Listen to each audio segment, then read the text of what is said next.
I've been going to farmers markets for 35 plus years. Every city I've ever lived in, I discover where the closest farmer market is, and I go and meet all my favorite farmers, get to know them, talk to them, learn how they grow their food, learn how they raise their animals. I want to make sure I'm getting the best quality food for me and my family to make nutritious, delicious meals. So today I'm at the Broadrupple Farmers Market. It's the indoor market, end of February, and you'll see there's an abundance of vegetables that have been grown locally, many of them organic, and there's also a whole variety of eggs and chicken and meat and things like that. So we're gonna stock up today, make sure our freezer's full, and meal prep for the rest of the week. Here we go.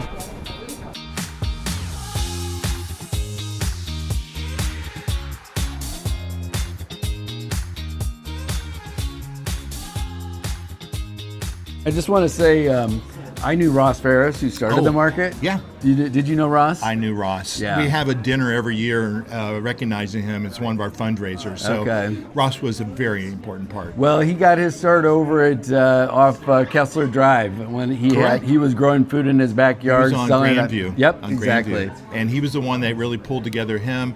It was him and Peter George that was used at Peter's. It started at the Broadrupple Brew Pub. Yep. And so we've expanded now in regards to very small. We had a few vendors now. In the height of the summer now, we have over 100,000 people that come to the market during the year. How long has it been going on? We just celebrated our 35th year. Wow. Last season. We really appreciate you and others coming to the market all the time. Yeah, well, we're going to put it out there and let people know about it. Most people think that sourdough is quite simply San Francisco sourdough. They'll walk up and they'll say, "Give me a sourdough." And I'll be like, okay, I know exactly what they want. They want the white, bleached, bromated flour sourdough from San Francisco. But what I sell comes from a tradition thousands of years old, which is the tradition of fermenting your bread naturally with wild yeast. So everything I sell is sourdough. But I don't use any white flour. I don't use any bleached or bromated flour. I only use organic flour, which comes from a local farmer, a local source. They are Janie's Mill, and it is the healthiest bread I think that money can buy. This is so dense and rich and nutritious. Absolutely. I mean, one slice, literally with just a little butter, this is like half a meal for me. I agree. I agree. And so although the price is a little higher because I'm using premium ingredients, if you pick up this loaf and you pick up somebody else's loaf, it's almost twice as heavy, because when you're using whole grain flour, it doesn't inflate with air as much, especially if you're using like an industrial commercial yeast and really light flour. That's when you get the big holes and all the air filling it. That's why a loaf of bread this big at the store can cost maybe $3 to $5 because it's mostly air. But this is full of nutrition and zero pesticides. So that really is kind of the major selling point, and all of my loyal customers come here because they eat them without any ill effects. Zero inflammation. I have diabetics that measure their blood sugar, no spikes in their blood sugar. And one customer says, "My son can eat your bread without breaking out in hives." And she's tried bread from all different stores and all different bakeries. I'm like, I know why. It's because I do it the old way, long fermentation, high hydration, and most importantly, zero pesticides. And for that, I thank Harold Wilkin and his family at Janie's Mill. At Jason Michael Thomas on Instagram. It's facebook.com/JasonXray. Jason Michael Thomas on TikTok. Okay. Yeah. This is Shocked Family Farm, one of my favorite vendors for meats. You can see all the different cuts they have. I love this. They keep me well fed. And Mandy, she is just a delight, full of knowledge, helps me even with recipes. So she's awesome. We'll talk to her in a minute. I just want to introduce Mandy Klein, one of my favorites. I love her laugh, but most of all, I love her food. So I wanted her just to say a little bit about her food, the quality, and how she raises her beef and chicken and pork and everything else. So the term is regenerative farming, and the idea behind that is that we are not taking away from the natural environment, that we are raising animals in a way that adds to it. When our herd of cattle graze over the grass, they're disturbing it, which improves the microbial activity. So there's lots of those kinds of concepts that we use as we're managing our livestock.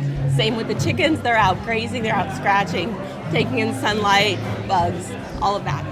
That's so awesome. So she feeds her family this way, and Yep. I'm so grateful to you for helping feed our family and all the other families out here. Absolutely. We are at the Broad Ripple Farmers Market, both the winter market and the summer market, and then also at the Bloomington Farmers Market. Awesome. So Eagle Creek Apiary is one of my favorite honey vendors. They actually are super local, and they harvest their honey all throughout the season. So you're getting different pollens, different nutrients, different types of nectar that are actually blooming at different times of the year. That contains a lot of different benefits from a medicinal standpoint, because that's going to have some benefits on the immune system and reduce allergies. So bee pollen is actually very good to ingest. Their honey is delicious and nutritious, has a lot of different properties, and it's all unfermented, not pasteurized, so it contains all the nutrients that the bees collected for our benefit. My name's Josh Hermes. I'm the sales and operations manager for Wild Alaska Salmon and Seafood. We sell 100% wild caught, certified, sustainable Alaskan seafood, other seafood as well that we source from outside of Alaska, but all of it clean, small family fishermen owned. So I've been going to Alaska, well, I went yearly for about 4 years. And when I can't go to Alaska, I come to you for Yep. the best Alaskan seafood. Yep. It's delicious. That's the way to do it. I say my favorite is the ground salmon, because that comes from the backbone of the fish.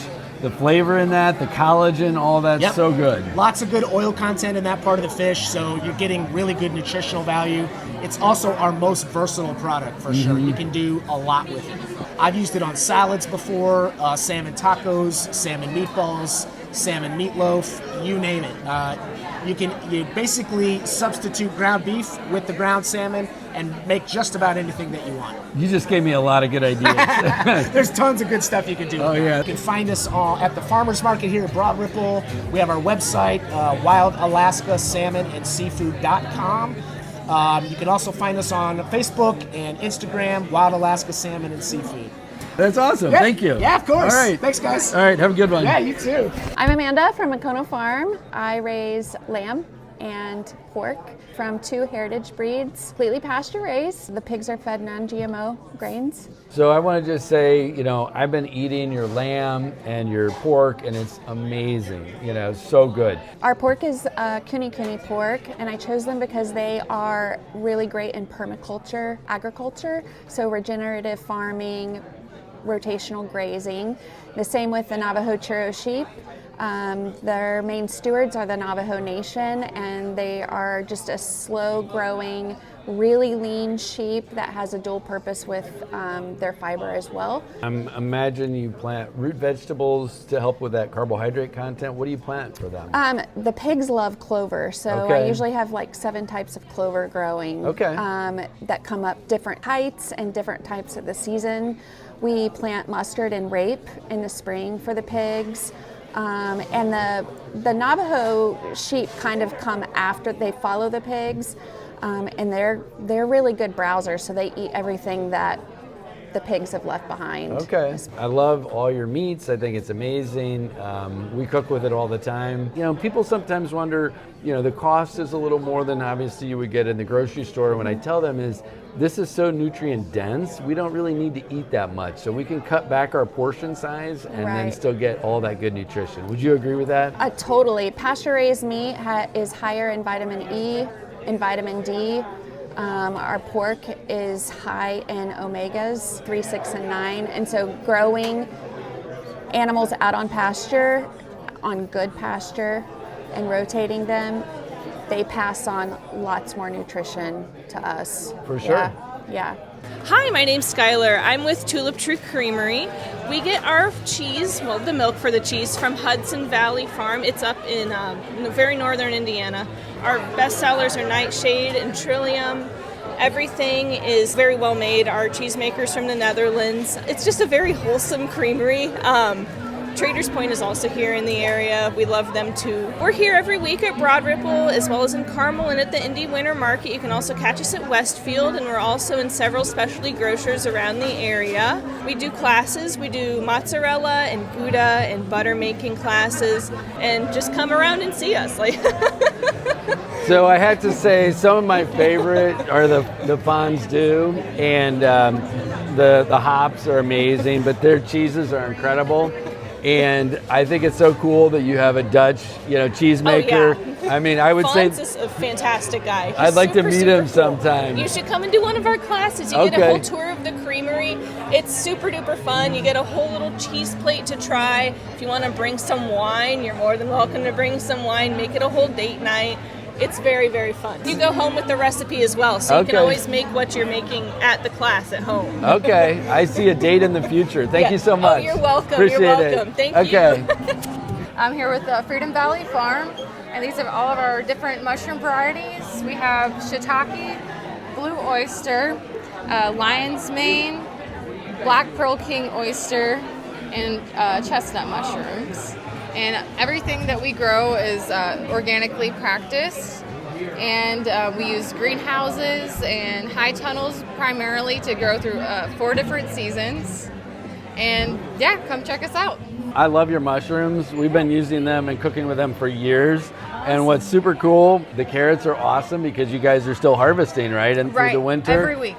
These are the best tasting carrots in the market, hands down. They're sweet. They get that rich mineral content. So throughout the cold season, the starches actually convert to sugar, so they get sweeter and sweeter throughout the winter. Yep. So. All right, we'll come back and buy. Shop. I appreciate that. All right.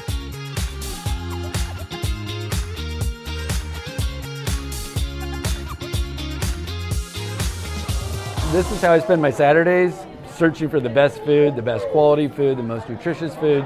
And I just wanted to share, there's plenty more vendors, and look at the variety of foods that you can find on a Saturday, middle of February. It's truly amazing. The farmers have really stepped up their growing practices, regenerative farming.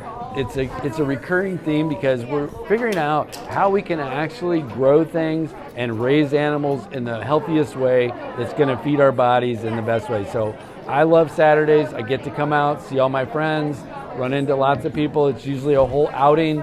And hope you guys check out Broad Ripple Farmers Markets or any of the other markets in town. But as you can see, even the winter market here in Broad Ripple is thriving. There's tons of people here. Great way to spend your Saturday. Hi, thanks for watching the video today. When I have time, I love to make these videos because I love to educate about health and wellness. If you enjoyed this video, please make sure and subscribe and maybe check out this next video. YouTube thinks you're gonna like this one. If you have any questions you'd like me or my team to answer, please leave them in the comment section below. See you in the next one.